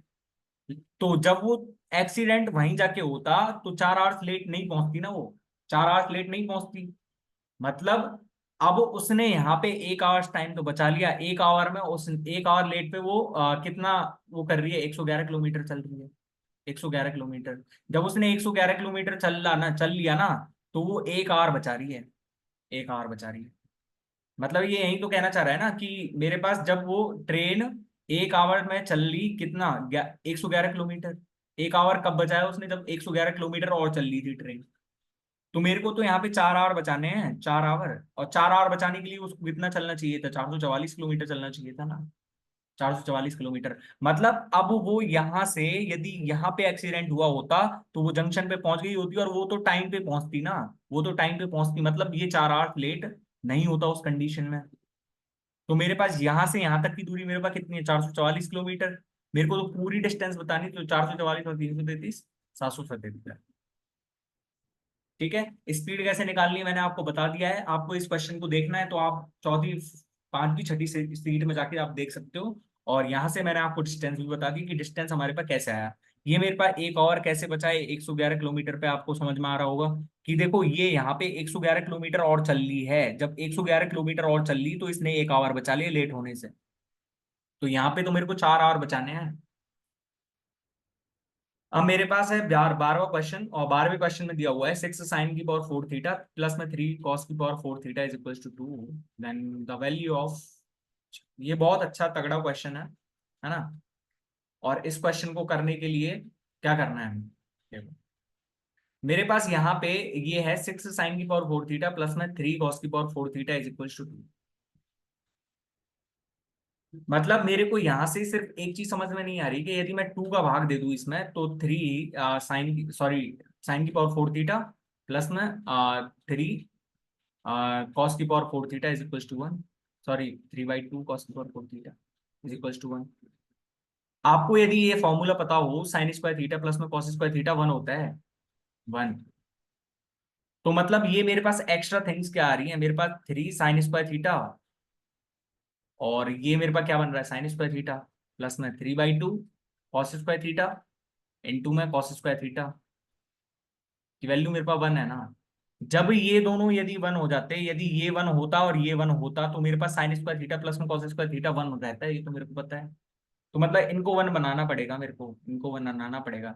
जब इसको 1 बनाऊंगा तो मेरे पास sin थीटा की वैल्यू कितनी आ जाएगी? मेरे पास यहाँ से sin थीटा की वैल्यू मेरे पास आ जाएगी यहाँ से 1/√3। और मेरे पास यहाँ से cos थीटा की वैल्यू कितनी आ जाएगी? cos थीटा की वैल्यू मेरे पास आ जाएगी यहाँ से 2/√3। तो मेरे पास आ तो गया ना यहाँ से, अब देख लो। मेरे पास लंब, सॉरी, परपेंडिकुलर, ये मेरे पास बेस हो गया, ये मेरे पास हाइपोटेनस हो गया। तो अब यहाँ से जमा लो ना, 7 इंटू में ये कितना होता है? कॉस से कितना होता है? कर्ण हाइपोटेनस अपन में परपेंडिकुलर, यानी कि √3 का होल 6 करेंगे तो मेरे पास 3 × 9 या 27, यानी कि मेरे पास 27 आ रहा है क्या, √3 की पावर 6 करेंगे तो √3 की पावर 6 यानी कि 27 ही आएगा, ठीक है। प्लस ये मेरे पास 8 इंटू में sec की पावर 6 थीटा है, तो 8 इंटू में ये मेरे पास कितना रहेगा, 3 की पावर 6 करूंगा तो 27 फिर से, अपॉन में √2 की पावर 6 करूंगा तो मेरे पास 2 दूनी 4 8, तो यानी कि मेरे पास 27 × 7 = 189 प्लस में 27 की पावर 1/3 यानी कि 216 की पावर 1/3 कितना आ जाएगा मेरे पास, 6 आंसर आ जाएगा मेरे पास, 6। ठीक है। आपने यहाँ से कैसे करा कैसे नहीं करा, ये सबसे शॉर्टेस्ट अप्रोच है नहीं है, आपको तो सिर्फ सोचना आना चाहिए ना। ये मेरे पास 13वां क्वेश्चन है, और 13वां क्वेश्चन मोस्ट इंपॉर्टेंट लगा लेना, है ना, क्योंकि इसमें है ना आपको बस बहुत सारे लॉजिक्स लगाने हैं और कुछ नहीं लगाना है। मेरे पास cos 34 दे रखा है और नीचे sin 34 दे रखा है। मेरे पास ऐसा कोई फॉर्मूला नहीं है कि मैं cos 34 को अंडर रूट में तो लिख सकता हूँ, लेकिन मेरे पास कोई ऐसा फॉर्मूला नहीं है मैं cos 34 को sin 34 के फॉर्मूले में लिख दूँ। बट सिर्फ मेरे पास यहाँ से जो फॉर्मूले मेरे को याद आ रहे हैं ना, मेरे को ये याद आ रहा है कि 1 प्लस में sin 2 थीटा होता है ना, ये 1 प्लस में sin 2 थीटा, तो 1 प्लस में sin 2 थीटा को मैं क्या लिख सकता हूँ, sin थीटा प्लस में cos थीटा को होल स्क्वायर लिख सकता हूँ। तो भाई कहीं यही तो नहीं बन रहा है ये। cos 34 को मैं क्या लिख सकता हूँ यहाँ से, cos 34 को मैं यहाँ से लिख सकता हूँ cos 2 × 17, cos 2 थीटा अपॉन में 1 प्लस में sin 2 थीटा। अब ये नीचे तो मेरे ऊपर तो मेरे पास क्या बन रहा है, ऊपर तो मेरे पास cos² 17 माइनस में sin² 17 बन जाएगा, और ये नीचे मेरे पास क्या बन जाएगा, नीचे मेरे पास बन जाएगा sin 17 प्लस में cos 17 का होल स्क्वायर। आपको ये तो आपको पता ही होगा ना कि sin² प्लस में cos² प्लस में 2 sin theta cos theta, sin² cos² को 1 लिख दिया और 2 sin थीटा cos थीटा को sin 2 थीटा लिख दिया, तभी हमारे पास ये फॉर्मूले बनते हैं ना। तो मेरे पास ऊपर से और नीचे से क्या कट जाएगा, साइन प्लस में कॉस कट जाएगा, यानी कि ऊपर बच गया मेरे पास cos 17 माइनस में sin 17, और ये यहां से मेरे पास कितना बच जाएगा, sin 17 प्लस में cos 17। अब यहाँ पे ना सिर्फ एक ही ऑप्शन है कि भाई यदि मैं बीच में से देखूं ना, कॉट के टर्म में आ रहा है, कॉट के टर्म में आ रहा है, मतलब इसको सिर्फ tan बनाना है मेरे को, tan बना लो या फिर कॉट बना लो। पर लेकिन मैं tan बनाऊंगा तो मेरे पास tan का फॉर्मूला तो सिंपल ही पता है, ऊपर माइनस में बन रहा है tan, नीचे प्लस में बन रहा है, तो कहीं ऐसा तो नहीं है कि मेरे पास tan a माइनस में b का फॉर्मूला बन रहा हो ये। तो मैं क्या कर रहा हूँ यहाँ से, मैं cos 17 से डिवाइड कर रहा हूँ ऊपर नीचे, तो cos 17 से ऊपर नीचे डिवाइड करूंगा तो 1 माइनस tan 17 है, अपॉन में 1 प्लस में tan 17। और ये आपने पढ़ा होगा tan 45 माइनस थीटा कितना होता है, 1 माइनस tan थीटा अपॉन में 1 प्लस tan थीटा। तो मेरे पास यहाँ पे ये कितना आ जाएगा, tan 45 माइनस में 17 तो मेरे पास tan 28 आ गया, और tan 28 है ये मेरे पास 3 थीटा प्लस में 23 है। यहाँ tan 28 को मैं कितना लिख सकता हूँ, cot 62 की वैल्यू मेरे पास कितनी है, 3 थीटा प्लस 23। ठीक है, तो 23 की वैल्यू 23 को मैं इधर लाऊंगा तो 39, और is equal to 3 theta, theta की वैल्यू कितनी आ गई मेरे पास, 13 डिग्री। कोई रटापेटा आंसर नहीं है, आपको नहीं पता है तो भाई आप इस क्वेश्चन को नहीं कर पाओगे। मेरे को भी जब पहले क्वेश्चन दिखा था तो मैंने भी ऐसे सॉल्व करा था, मैंने आपको बता दिया। ठीक है, यदि आपको नहीं पता है तो भाई आप छोड़ के आओगे इस क्वेश्चन को, मेरे को 100% पता है। ओके, अब ये मेरे पास है क्वेश्चन नंबर 14, और इंस्टॉलमेंट इन एसआई का क्वेश्चन है, और इंस्टॉलमेंट इन एसआई बहुत अच्छे से करवा रखा है मैंने अपने यूट्यूब चैनल पे ही, तो उसका लिंक भी आपको मैं डिस्क्रिप्शन बॉक्स में प्रोवाइड कर दूंगा, बाकी आ भी रहा होगा यहाँ पे आई टैब पे, आप जाके देख सकते हो वहां से भी। If a fan is marked at 1000 cash और rupees 250 cash down payment followed by rupees 200 for a month और 4 find the rate of interest for this instalment. मतलब 250 उसने जब कैश डाउन पेमेंट दे दिया तो उसको कितना चुकाना था उसको 750 चुकाना था, और 750 से जब वो 200 दे रहा है तो 200 कितने मंथ के लिए दे, 4 मंथ के लिए, यानी कि मैं यहाँ से कितना कह सकता हूँ कि मेरे पास इंटरेस्ट कितना है, इंटरेस्ट मेरे पास 50 है। भाई जिसको ऐसा है कि इंस्टॉलमेंट ही नहीं आती है तो वो जाके एक बार देख लेना, आपको एक बार में समझ में आ जाएगा कि मैंने क्या लिखा है क्या नहीं लिखा है, बशर्ते आपको आना चाहिए। ठीक है, और मैंने हर एक शीट में इसका क्वेश्चन इंक्लूड करा है जिससे आपके जो है इंस्टॉलमेंट इन एसआई का कोई भी डाउट आपके मन में ना रहे। ठीक है, तो मेरे पास जब यहाँ पे ये इतना मैंने लिख दिया, तो अब मेरे को रेट ऑफ इंटरेस्ट कैसे निकालूंगा। जब फर्स्ट मंथ के लिए इसने कैलकुलेट करा होगा तो वो 750 ही था प्रिंसिपल, लेकिन सेकंड मंथ के बाद जब इसने 200 दे दिया है, 200 दे दिया है, तो उसके पास जो सेकंड मंथ के लिए प्रिंसिपल बचा वो कितना बचा, 550। अब दो तीसरे मंथ में फिर 200 दे दिया तो 350। चौथे मंथ में फिर 200 दे दिया तो 150। इसी की अब मेरे पास ये एक मंथ का है, ये एक मंथ का है, ये एक मंथ का है और ये एक मंथ का है। यदि मैं टोटल एनुअल इंटरेस्ट को R% मान लूं तो मेरे पास एक महीने की इंटरेस्ट कितनी बनेगी, R%/12।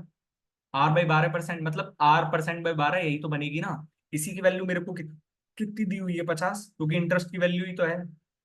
ये मेरे पास PRT/100 इज इक्वल टू 50 ना।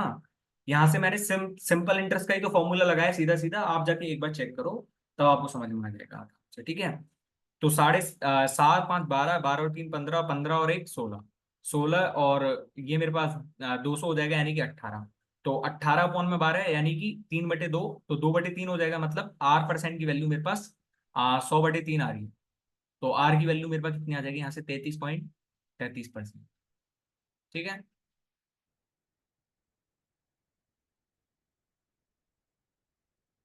15वां क्वेश्चन है, Rahul bought an article at ₹14,800। He marks up the cost of article and sells it in such a way that if he will give 46 सही 2/3% discount.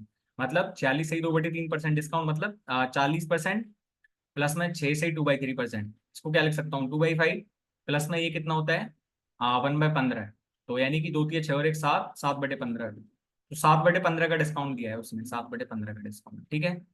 Then loss occur to him is equal to profit earned by him when he will give 30% discount. 30% मतलब कि 3/10, 3/10। Market price निकालना है, market price.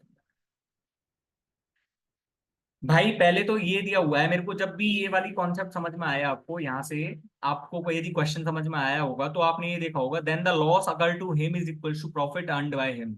मतलब ये line पढ़ते ही मेरे को ये समझ में आ गया कि मेरे को कॉस्ट प्राइस की जरूरत पड़ेगी, कॉस्ट प्राइस की जरूरत पड़ेगी, और कॉस्ट प्राइस दे भी रखा है मेरे को 14,800। तो मेरे को मार्क प्राइस चाहिए। और यहाँ पे यदि मैं देखूं तो ये मेरे पास 3/10 है और ये मेरे पास 7/15 है। तो सबसे बड़ी तरीका क्या है कि मैं एमपी को इन दोनों का रेशियो मान लूं, MP इज इक्वल टू 30 मान लिया मैंने, लेट। जब MP 30 मान लिया मैंने, तो 30 पे मैं कितने का डिस्काउंट दे रहा हूँ, 30 पे मैं 7/15 का डिस्काउंट दूंगा। तो मेरे पास कितने की बचेगी, वो चीज 16 की बचेगी एक बार तो। SP एक बार तो 16 रहेगा। और दूसरे में SP1 है ये तो, और SP2 मेरे पास कितना रहेगा, SP2 ये 3/10 का डिस्काउंट है, यानी कि 3/10 का डिस्काउंट मतलब 3 या 9, यानी कि 21 की जा रही है वो चीज, 21 की जा रही है वो चीज। तो इनका मैं CP नहीं निकाल सकता क्या, पहले केस में उसको जितने का प्रॉफिट हुआ है, पहले केस में जितने का उसको लॉस हुआ है उतना ही उसको प्रॉफिट दूसरे में हुआ है। तो यानी कि CP मैं यहाँ से कितना लिख सकता हूँ, CP is equal to 21 plus में 36 बाई सॉरी 21 प्लस में 16/2, 37/2। इसी की वैल्यू मेरे को कितनी दी हुई है, 14,800। तो ये मेरे पास कितनी बार कर जाएगा, 400 बार। तो यानी कि एक की वैल्यू मेरे पास कितनी आ जाएगी, 200। तो मार्केट प्राइस मेरे पास कितना आ जाएगा, मार्केट प्राइस सॉरी 800 आएगी ना। मार्केट प्राइस मेरे पास कितना आ जाएगा यहाँ से, 24,000। ठीक है। जिसको यही समझ में नहीं आया कि भाई CP इज इक्वल टू ये कैसे हो गया, तो भाई फिर तो 16वां क्वेश्चन है। और 16वां क्वेश्चन जब मैंने डे फर्स्ट वाली वीडियो कराई थी तो उसमें करवाए हुए हैं अच्छे से, है ना। आप जाके देख सकते हो, ज्योमेट्री के इंपॉर्टेंट कॉन्सेप्ट सीरीज प्लेलिस्ट में जाके। ABCD is a trapezium in which AB parallel to DC and its diagonal intersect at AP. If AP is equals to 3x, मतलब यहाँ पे ये ट्रेपेजियम यदि मैं बनाऊं आपके सामने, तो ट्रेपेजियम क्या होता है कि जिसकी दो भुजाएं पैरेलल रहती हैं एक दूसरे के, और यहाँ पे ये डायगोनल्स खींचे हुए हैं, डायगोनल्स, है ना, डायगोनल्स, है ना। आपको जब मैंने पढ़ाया था ना, तो ये यहाँ से मैंने सीधा सीधा बताया था आपको कि ये मेरे पास यदि डायगोनल्स किस पे इंटरसेक्ट कर रहे हैं, यहाँ पे तो इंटरसेक्ट कर रहे हैं P पे। मतलब यदि मैं दोनों डायगोनल्स को P पे इंटरसेक्ट करा रहा हूँ, है ना, P पे, तो मेरे पास यहाँ पे यदि देखो ये इसके पैरेलल है, तो जब ये पैरेलल है तो मेरे पास, मैं यहाँ से क्या कह सकता हूँ, ये मेरे पास अल्टरनेट एंगल बन रहा है। और जब ये मेरे पास अल्टरनेट एंगल बन रहा है, तो यदि ये θ1 है तो ये मेरे पास θ1 है। और यदि ये θ2 है तो मेरे पास ये θ2 है। और ये एंगल तो बराबर है ही दोनों में। तो मेरे पास यहाँ से सिमिलर नहीं होंगे क्या, कौन, DPC is similar to B, P और A। ठीक है। तो मेरे पास अब यहाँ से सीधी सीधी वैल्यू तो जमानी है मेरे को। एपी की वैल्यू दी हुई है। तो मतलब यहाँ पे एपी है, मतलब पीसी अपॉन में पीए लिखूंगा। तो मेरे पास 5x माइनस में 3 अपॉन पीए मेरे पास कितना है, 3x माइनस में 1 is equals to BP is equals to 2x plus में 1 एंड पीडी। तो PD is equals to 6x minus में 5 है, और BP is equals to 2x plus में 1 है। ठीक है। तो अब यहां से आप नहीं कर सकते क्या इस क्वेश्चन को। Then the length of DB is, DB की लेंथ चाहिए मेरे को, डीबी की। तो डीबी की लेंथ मेरे पास कितनी रह जाएगी, आपको मेरे को कमेंट करना है इसका आंसर। ठीक है। यहां से सिर्फ एक्स की वैल्यू ही तो निकालनी है, यहां से सिर्फ एक्स की वैल्यू ही तो निकालनी है मेरे को, और कुछ थोड़ी करना है। ठीक है। इसमें एक तो सीधा सीधा तरीका ये है कि देखो इसमें यहाँ पे मेरे पास कितने का डिफरेंस आ रहा है, कितने का डिफरेंस आ रहा है यहाँ पे, ये यहाँ पे ये मैंने इसमें कितना करा, 6 - में 4x करा होगा, 6 - में 4x। और इसमें मैंने कितना करा होगा, इसमें मैंने कितना करा होगा, आ, ये तो मैंने इसमें 2 - में 2x। अरे यहाँ से सीधा सीधा ही आप या तो मल्टीप्लाई कर लो, और मल्टीप्लाई करके एक्स की वैल्यू निकालो, और एक्स की वैल्यू रख के आप डीवी की वैल्यू निकालो और कमेंट करो अपना आंसर। ठीक है। ये मेरे पास 17वां क्वेश्चन है, किसी एक ने भेजा था ये, है ना।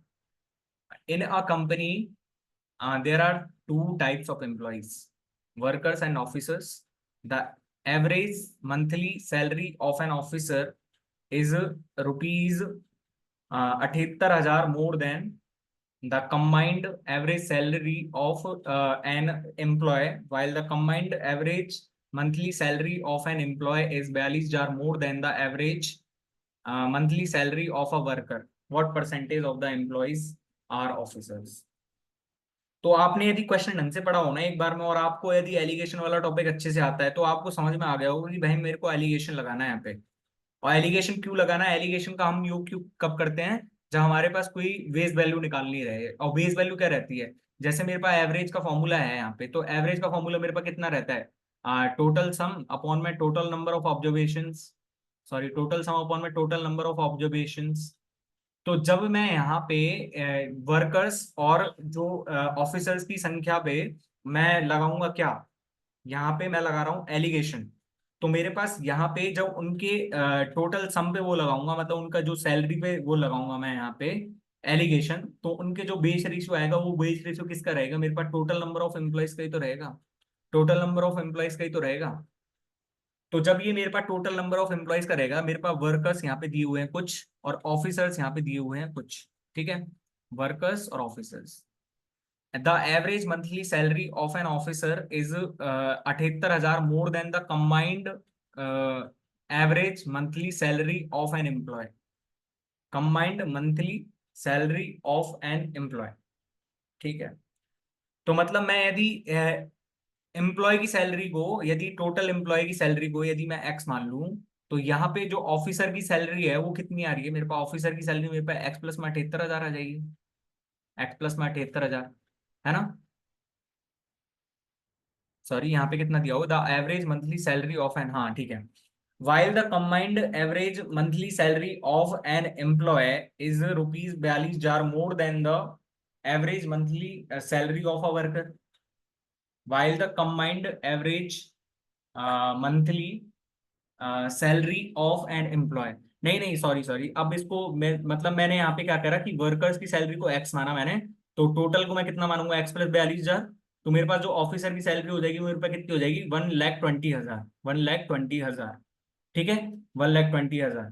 आप करके देख लो, यहाँ से ये 78,000 का फासला आ रहा है, ये 42,000 का फासला आ रहा है।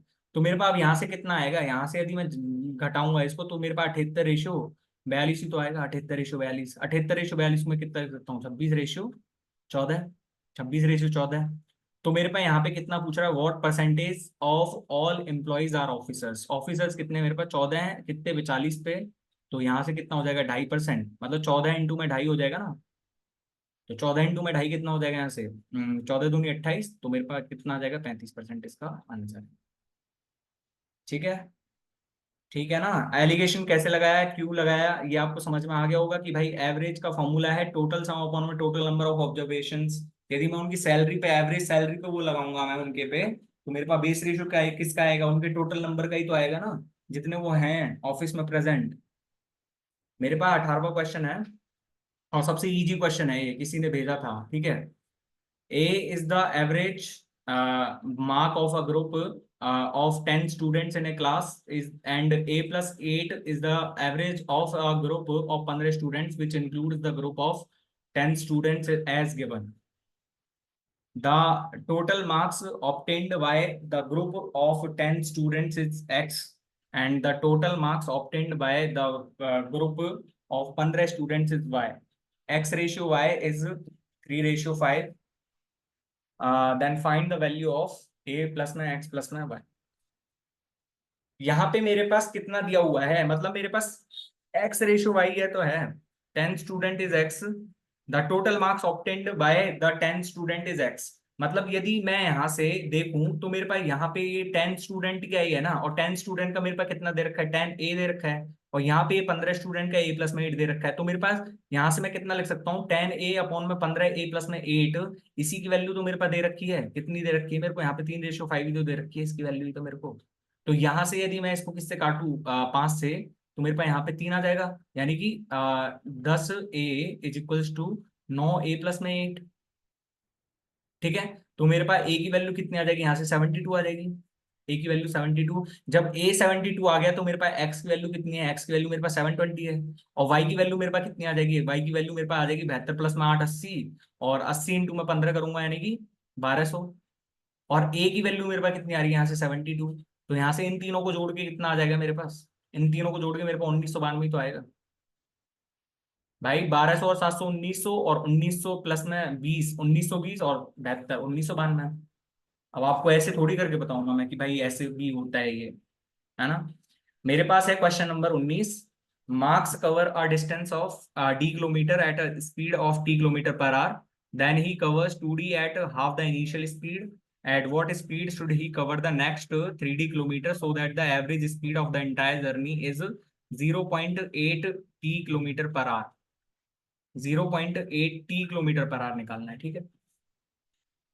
तो मेरे पास जब 0.8 टी किलोमीटर पर आवर करना है मेरे को, तो यहाँ से एवरेज स्पीड का फॉर्मूला निकालने के अच्छा है, तो मैं ऐसे ही लगा देता हूँ यहाँ पे, देखो डी अपॉन में मेरे पास जो टाइम तो रहेगा वो तो सेम ही रहेगा ना, टाइम तो रहेगा मेरे पास सेम ही, तो मेरे पास डी अपॉन में टी है, प्लस यहाँ से 2d अपॉन में t/2 करूंगा तो मेरे पास 4d अपॉन में टी आ जाएगा, प्लस नेक्स्ट जो 3d है उसने कितने में करा है, नेक्स्ट 3d उसने कितने में करा होगा, x में मान लेता हूँ मैं x। ठीक है, इसी की वैल्यू तो मेरे को कितनी दी हुई है, 6d टोटल हो गई डिस्टेंस, और कितने से करी है उसने, 0.8t से, है ना। तो मेरे पास यहाँ से कितना आ रहा है, 5d अपॉन में t इज प्लस में 3d अपॉन में x, इसी की वैल्यू मेरे को 3d प्लस में 0.80 दे रखी है। ठीक है, तो मेरे पास यहाँ से देखो 5dx प्लस में 3dt 0.8t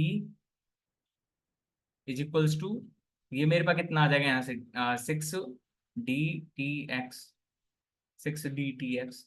तो मेरे पास देखो एक तो टी कट जाएगा यहाँ से, और एक मेरे पास डी कट जाएगा यहाँ से, तो डी कटेगा तो मेरे पास कितना आ जाएगा, 5x की वैल्यू मेरे को 0.8 से गुना करना है, तो 4x प्लस ये मेरे पास कितना आ जाएगा यहाँ से, डी तो मेरे पास कट गया, तो मेरे पास टी ही बचा ना यहाँ पे, तो यानी कि 2.4t, इसी की वैल्यू मेरे को कितनी दी हुई है, 6 दी हुई है, 6 है ना, 6x।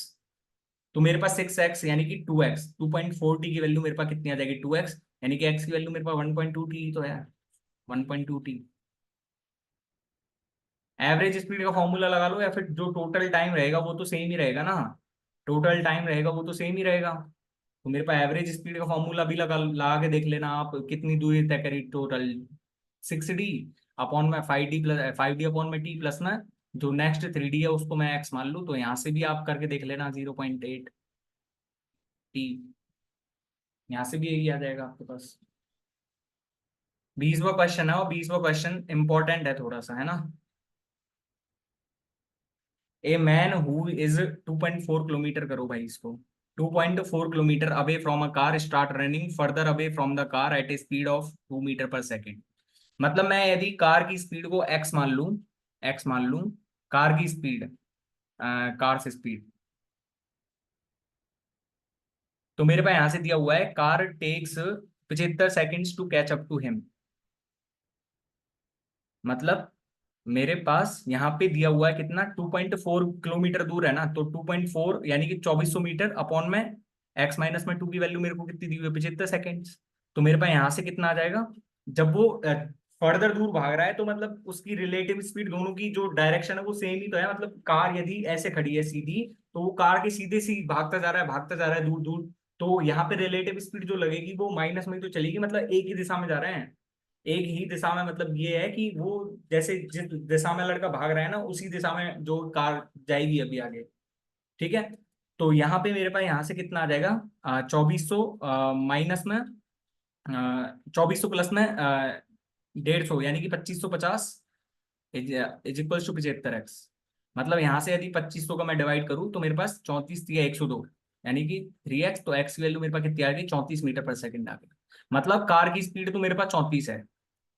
A train would take 15 seconds to cross the same man if he was running away from the train at 2 metre पर सेकंड। मतलब यदि ट्रेन की स्पीड को यदि मैं y मान लूं, y ट्रेन से स्पीड है ना, और मेरे को क्या करना है, p मैंने क्या मान ली, लेंथ मान ली ट्रेन की, लेंथ ऑफ ट्रेन।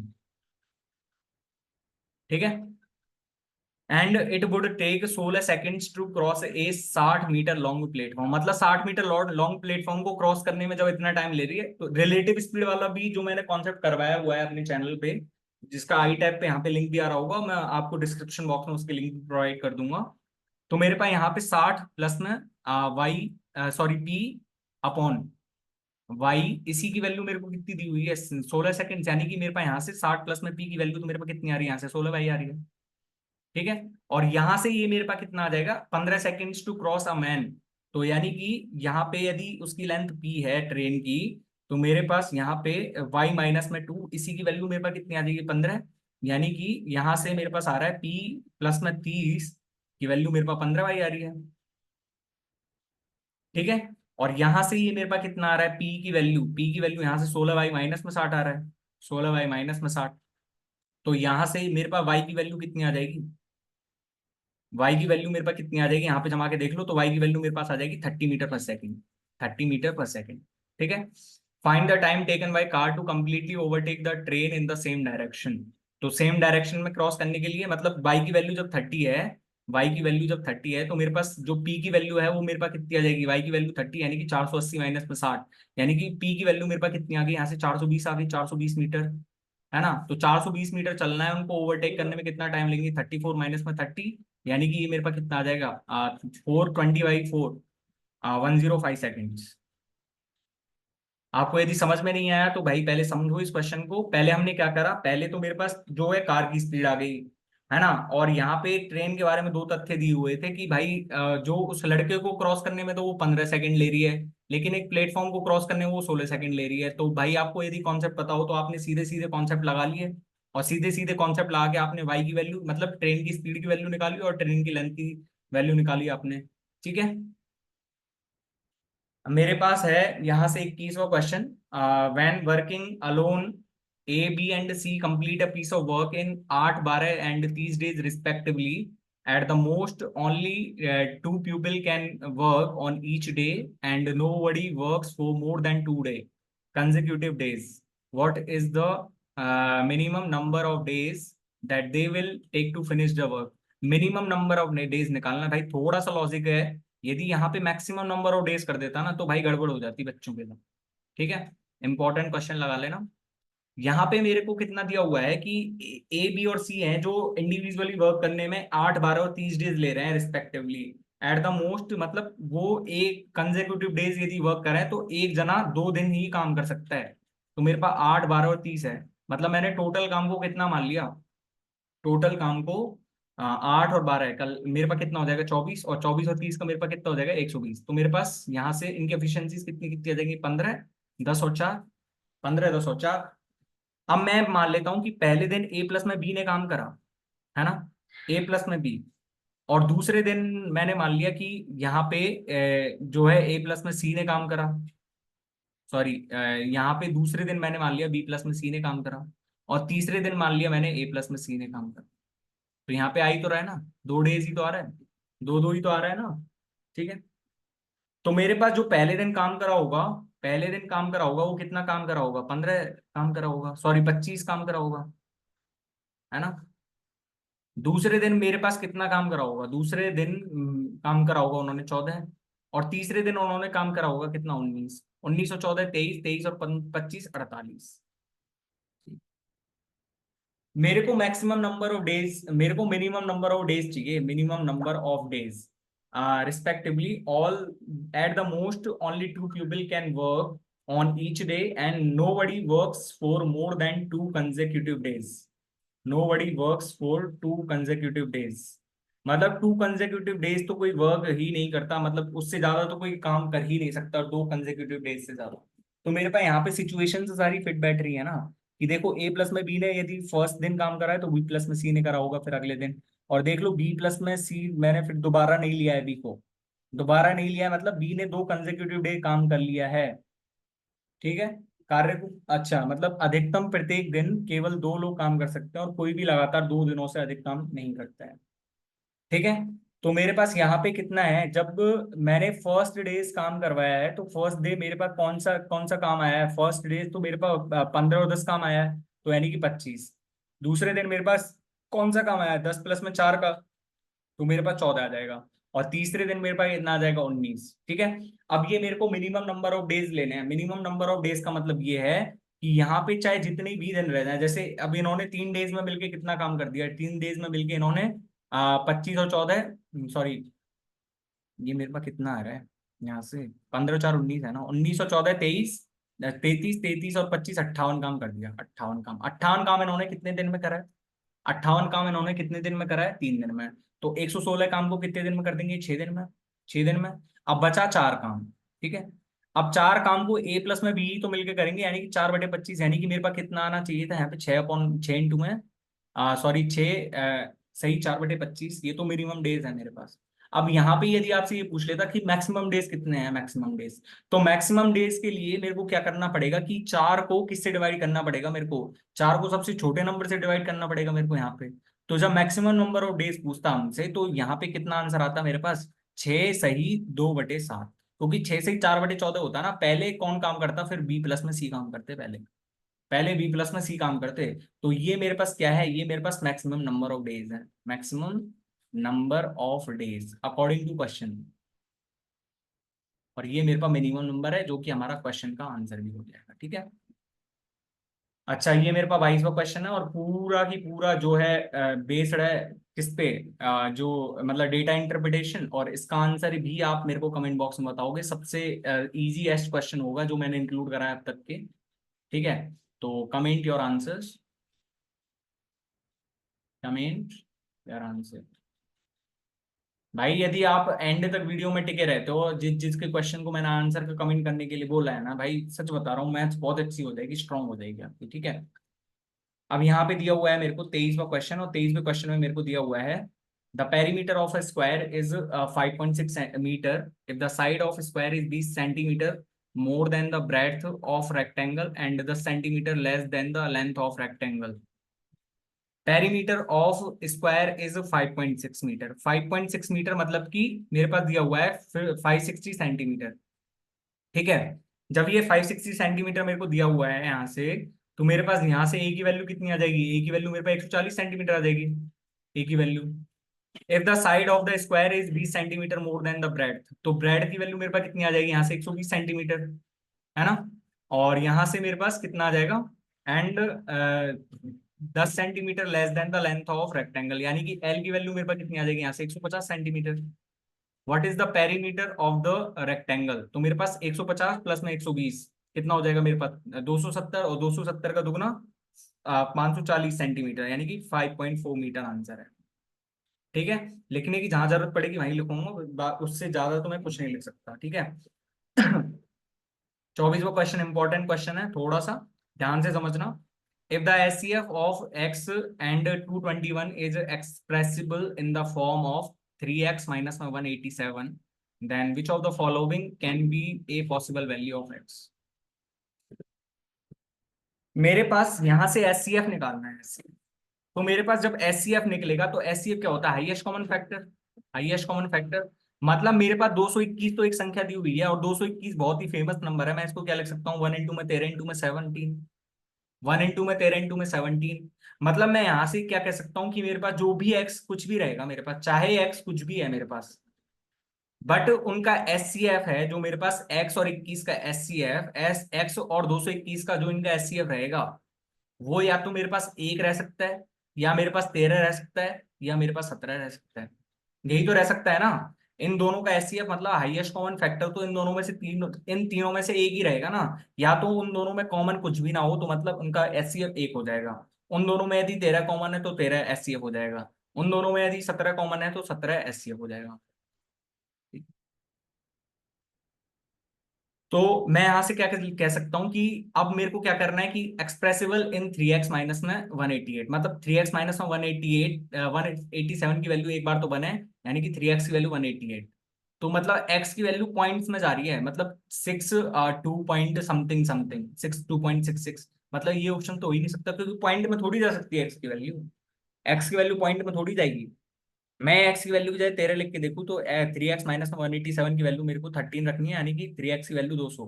मतलब यहां से भी नहीं आ रहा मेरे पास, एक्स की वैल्यू 13 भी नहीं है, तो एक्स की वैल्यू सिर्फ जो है एचसीएफ की वैल्यू मेरे पास कितनी रहेगी, 17, यानी कि 3x माइनस में 187 की वैल्यू मेरे पास कितनी है, 17 है। तो मतलब 3x की वैल्यू मेरे पास कितनी आ जाएगी, 204। तो एक्स की वैल्यू मेरे पास कितनी आ जाएगी यहाँ से, 68। अच्छा क्वेश्चन था ना। अच्छा क्वेश्चन था ना। और ऐसे क्वेश्चंस आते हैं तो आप कर पाओगे ना इन क्वेश्चंस को। इससे भी ज्यादा टफ बन सकता है क्या पेपर। 25 और last question, in the given figure two identical circles of radius 4 centimeter touch each other. A and B are the centers of the two circles. If RQ is tangent to circle, then what is the length of RQ? ठीक है।